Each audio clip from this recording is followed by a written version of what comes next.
Welcome, everybody, to this edition of Attention Talk Video. I'm your host, ADHD and Attention Coach Jeff Copper. Today, I'm here to talk about routines.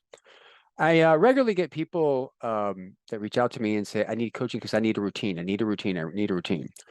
And it's interesting to me because people have this vision of what a routine is. It's like you do a specific order, like I wake up, I get dressed, I go to the gym, I come home, I eat, get in my car, I go to work.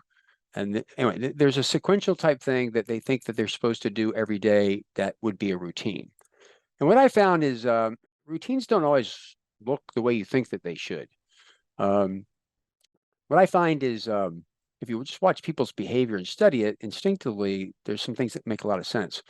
Actually, I have a program called Cognitive Ergonomics from the Inside Out that uses Dr. Barkley's model of executive function. It's something I've developed called Attention Scope that defines what to look for to problem solve in a more engineering type fashion.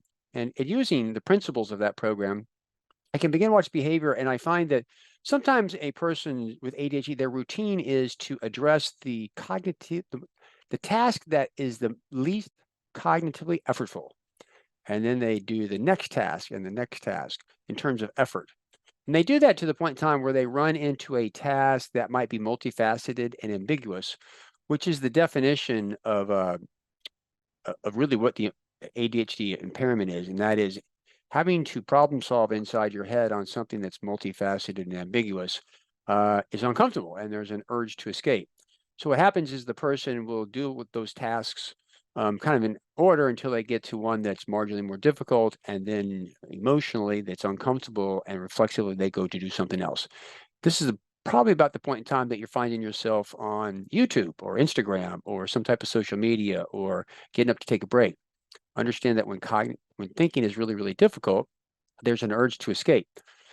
So when I'm working with people with regard to this, the issue really isn't to set up a routine, because if the routine involves something that's cognitively difficult, they're probably not going to do the routine the way they think so.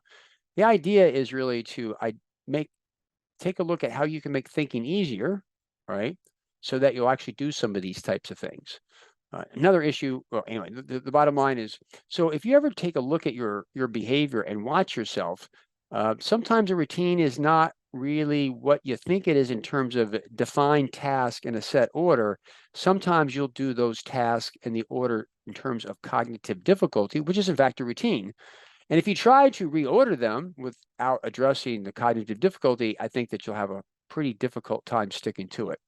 Now, most people who watch my channel want me to give you the answer. Well, I would on this one, but it's kind of difficult because it depends on you and the person and the situational variability. But if you're a person out there who thinks you should thrive on a routine, but you're not doing it, maybe take a look at your behavior and actually writing it down like a systems engineer would to map out your current day and what you're doing. And if you begin to take a look not just at the topic, but the function and the amount of cognitive effort, you might find a routine in there somewhere. And solving for it would be, if you want it to be different, make some adjustments in the accommodations for the accommodative, make some adjustments to accommodate difficult thinking. I hope this is giving you a pause to think. If you're new to our channel, please hit the subscribe button. If you're an existing person watching our channel, what do you think? This resonates a lot, I hope, with many of you, because it's kind of consistent. ADHD is really more of a thinking impairment. When it's difficult, it's hard to stick to routines. Also, we do what we do for you. We certainly appreciate any contribution by hitting the thanks button. So with that, we hope you've enjoyed this edition of Attention Talk Video. Take care.